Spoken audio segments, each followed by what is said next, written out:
नाज़रीन, मुज़ाकरात तो पाकिस्तान में शुरू हो चुके हैं, लेकिन यहाँ पे जो खदशात नए जन्म लेना शुरू हो गए हैं। कुछ एक्टिविटीज़ ऐसी हुई हैं जिससे लग रहा है कि या तो पाकिस्तान ट्रैप हो चुका है, या पाकिस्तान इस गेम का हिस्सा है, या फिर कोई पाकिस्तान के ऊपर प्रेशर बन रहा है, या कोई पाकिस्तान प्रेशर बना रहा है।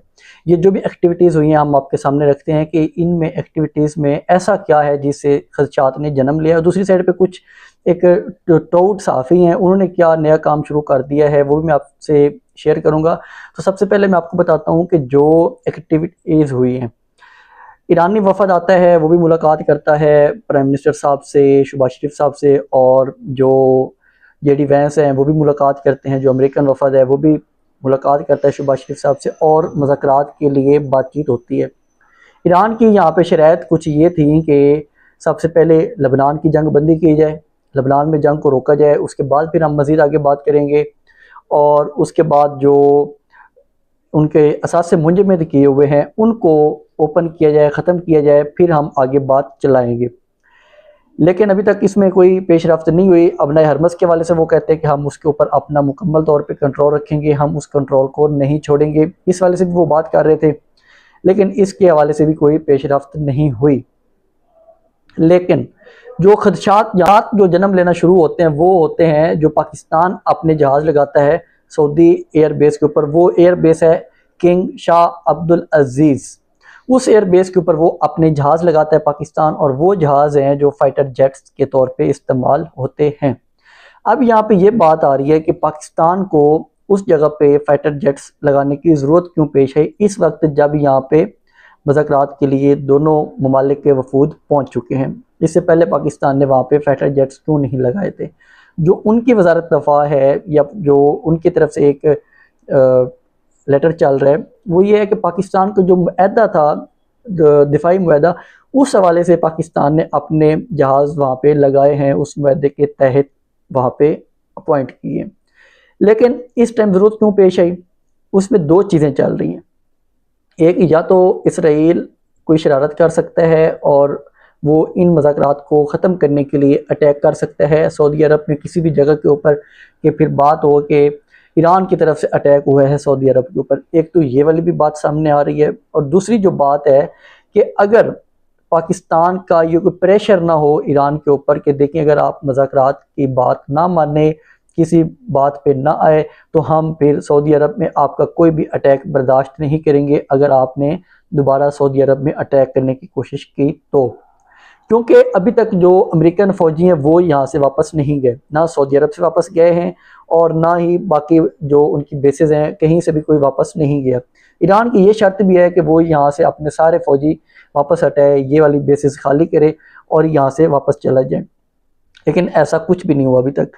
ये वाली जो अभी नई अपडेट हुई है या नई चीज़ सामने आई है कि पाकिस्तान को वहाँ पे जो लगाया है, ये मुज़ाकरात के मामले में खलल भी पैदा कर सकते हैं। क्योंकि अगर यही ईरानी कहें कि हमें यहाँ पे हमारा जो खदशा है वो दूर करें कि आपने यहाँ पे क्यों जहाज़ अपॉइंट किए, इनके पास एक बात है कि हम जी सऊदी जो हमारा दिफाई मुआहदा, हम उसकी वजह से यहाँ पे अपने जहाज़ लगाए हैं।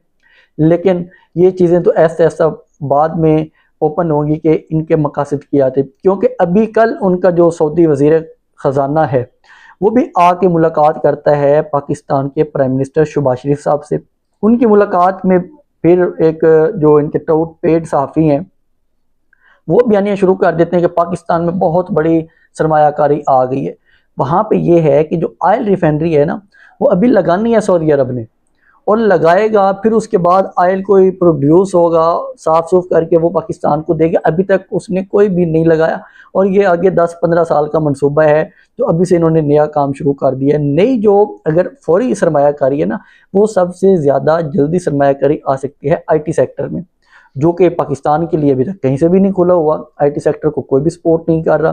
तो ये जो चीज़ थी, इस वजह से एक खदशा ज़ाहिर किया जा रहा था। और जो दूसरी चीज़ साइड पे ना, कुछ जो टाउट सहाफ़ी हैं उन्होंने नया बयान शुरू कर दिया। देखें जी पाकिस्तान की कितनी कामयाब सफारतकारी है, पाकिस्तान में अमन के राह में शुरू हो गया है, मुज़ाकरात करवाने शुरू कर दिए हैं। तो देखें, जो मुज़ाकरात की बात है ये सबसे पहले इमरान खान साहब की पॉलिसी थी। ये जब नेटो में इन लोगों का अलायंस था, हमारे डिक्टेटर परवेज़ मुशर्रफ साहब का, तब भी इमरान खान साहब कहते होते थे कि आप इन चीज़ों से निकलें, पाकिस्तान अमन में हर किसी का साथी होगा, जंगों में किसी का साथी नहीं होगा। जो इमरान खान साहब की पॉलिसी थी वो भी सेम यही थी कि पाकिस्तान सिर्फ अमन के वजह से पाकिस्तान जाना जाता था। पाकिस्तान हमेशा बार बार यही बात करता था कि अमन होना चाहिए, हमें अमन में लोगों को सपोर्ट करना चाहिए, ना कि हम जंगों में जाएं या किसी की जंगी जो पॉलिसियां हैं उनको सपोर्ट करें। पाकिस्तान की जो एक इमरान खान साहब के दौर में कामयाबी थी, उसने अमेरिका की जंग अफगानिस्तान से ख़त्म करवाई थी, जो तकरीबन 10 सालों से वो वहाँ पे लड़ रहा था। वो जंग वहाँ पे ख़त्म करवाई इमरान खान साहब ने। तो ये पॉलिसी अब की नहीं है, ये कोई शौक से इन्होंने पॉलिसी नहीं अडॉप्ट की, ये खान साहब की पॉलिसी हमेशा से यही रही है। अगर अब ये उस साइड पे आए तो बड़ी खुशी की बात है, ये इनको बहुत पहले आना चाहिए था कि ये मुज़ाकरात करें और इस टेबल पे आएँ। अफगानिस्तान के साथ इनका मसला हल कैसे हुआ है? जब चीन ने थोड़ा सा इन्हें दबाया है कि हाँ भाई आप अपना मुज़ाकरात उधर तो करवाने के लिए पहुंच रहे हैं, यहाँ पे मुज़ाकरात किसने करने हैं, तब जाके अफगानिस्तान वाला मसला भी हल हो गया। देखिए जंगें भी और जितनी भी बड़ी लड़ाइयाँ हों वो मुज़ाकरात से ही हल होती हैं, बातचीत से हल होती हैं, जितने बड़े मामलात हों।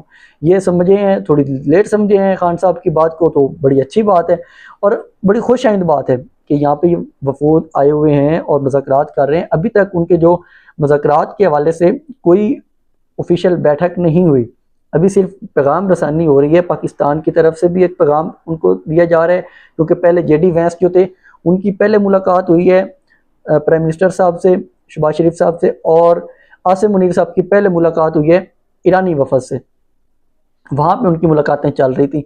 अब ये उनके पैगामात पहुँचाने शुरू हो गए हैं कि किसी न किसी तरह अगर इन मामलात में बेहतरी लाई जा सकती है। तो ईरानी वज़ीर ख़ारजा को एक मुबैना तौर पे जो बयान चल रहा है वो ये है कि उन्होंने अपने जो एक जर्मन हम मनसब हैं उनके साथ टेलीफोनिक रब्ता किया है। तो वहाँ पे जो बात हुई है वो कहते हैं कि हम एक मुकम्मल तौर पर हमें अदम एतमाद है, ये नहीं है कि हम एतमाद के साथ जा रहे हैं, मुकम्मल तौर पर अदम एतमाद के साथ हम मुज़ाकरात में बैठ रहे हैं।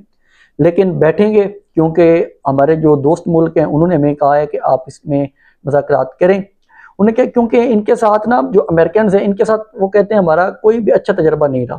इससे पहले वो कहते हैं हमें काफ़ी दफ़ा डिच कर चुके हैं, अमान में डिच कर चुके हैं, कतर में यही हमारे मुज़ाकरात चल रहे थे, इन्होंने अटैक कर दिया। तो वो कहते हैं हमें ये इनके साथ हमारा तजर्बा जो है वो बहुत ख़राब तजर्बा है, लेकिन हम फिर भी बैठ रहे हैं ताकि हमारे मामलात हल हों और आगे की तरफ चलें। तो देखते हैं कि ये किस तरफ जाते हैं। लेकिन दूसरी साइड पर जो ट्रंप है उसका अजीब ही माइंड सेट है।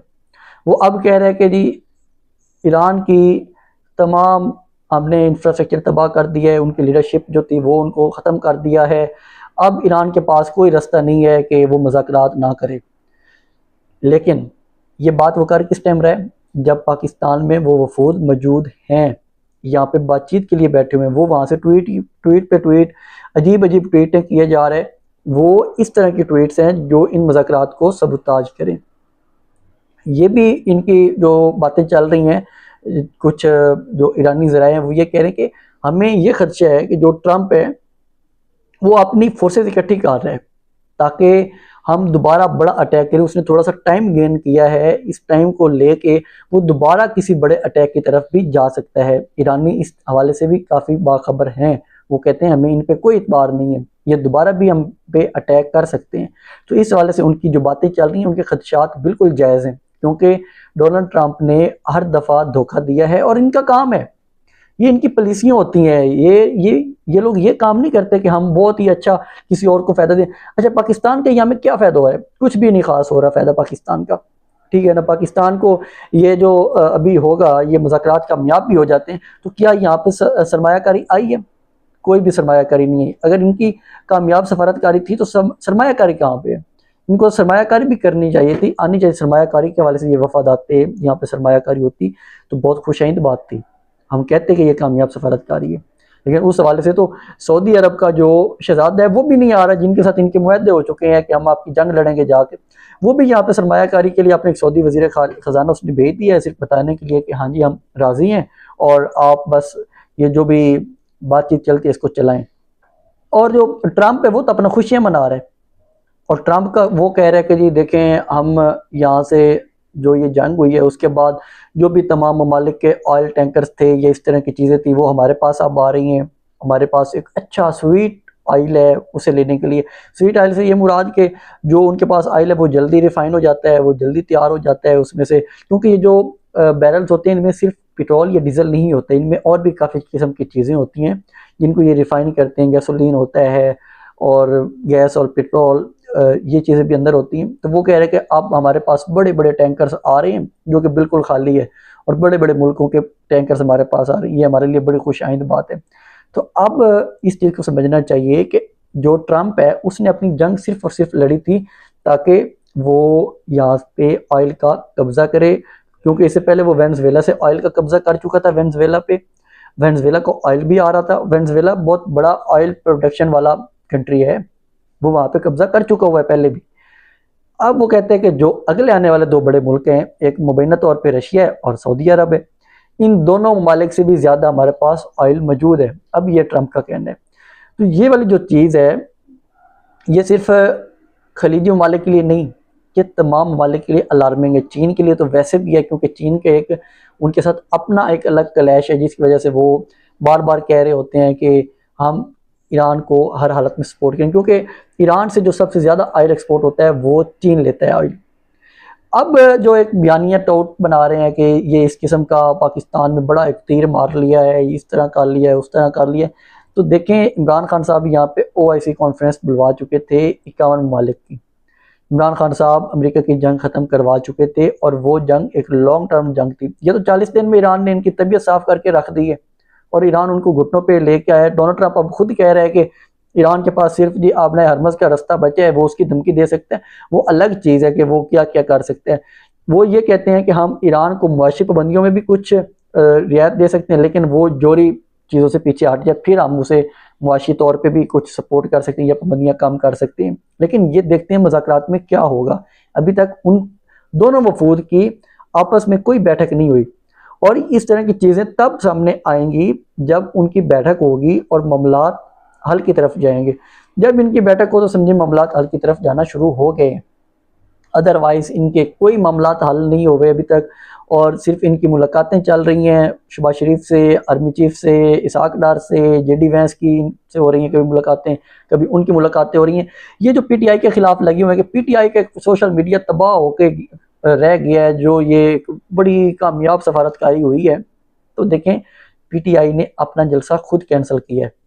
ये इनके मोहसिन नकवी और राना सन्नाउल्लाह खुद कह रहे हैं कि जब हम गए थे PTI के पास कि आप ये जलसा ख़त्म कर दें, क्योंकि इंतज़ामात करने थे इन्होंने, आप ये जलसा ख़त्म कर दें ताकि हम इंतज़ामात कर सकें। और पाकिस्तान में एक अच्छा कदम उठा रहा है, पाकिस्तान अमन वाली साइड पे जा रहा है। और अमन तो पॉलिसी इमरान खान साहब की है, इनकी क्या कहाँ पर पॉलिसी अमन की है। ये अपने मुल्क में अमन की पॉलिसी नहीं लेके आ सके, मुल्क में यहाँ पे इन्होंने बेड़ा घर करके रखा हुआ है, ये वहाँ से क्या अमन लेके आएंगे। तो पाकिस्तान के वफद ने, पाकिस्तान तहरीक इंसाफ के वफद ने पहले ही कहा कि हम तो जलसा कैंसिल करने के बारे में पहले ही सोच रहे हैं। वो हमेशा पाकिस्तान के पहले सोचते हैं। इमरान खान साहब ने भी, जो मुबैना तौर पे इतलात आई हैं, सलमान सफ्दर ने तो अपने ट्वीट में नहीं कहा, लेकिन इमरान खान साहब ने भी यही आर्डर दिलवाया है। अभी तक जो है सामने चीज़ें हैं, उन्होंने कहा कि जलसा कैंसिल कर दिया जाए, पोस्टपोन कर दिया जाए, क्योंकि पाकिस्तान में आलमी सतह के वफूद आने वाले हैं और दुनिया की नज़रें पाकिस्तान पे होंगी। कुछ लोग ये कहते हैं कि पाकिस्तान को इस सूरत हाल में लाजमी तौर पे एहतजाज करना चाहिए था ताकि दुनिया देखती कि पाकिस्तान में कितना अमन है। ये पाकिस्तान तहरीक इंसाफ ने तो एक अच्छा जेस्चर दिया है, गुडविल दी है इन्हें कि देखें हम आपके साथ हैं, लेकिन इनसे किसी किस्म की उम्मीद ना रखें। ये जो हुक्मरान है ये नजायज़ हुक्मरान बैठे हुए, इनके पास कोई मैंडेट नहीं है, ठीक है। जिनको इन्होंने आगे आगे बड़े बड़े ओहदे दे दिए हैं उनके पास भी कोई मैंडेट नहीं है। तो ये एक सूरत हाल थी, सारी मैंने आपके सामने रखी है। तो इसके साथ ही मुझे इजाज़त दें, चैनल को सब्सक्राइब ज़रूर किया करें। अल्लाह हाफिज़।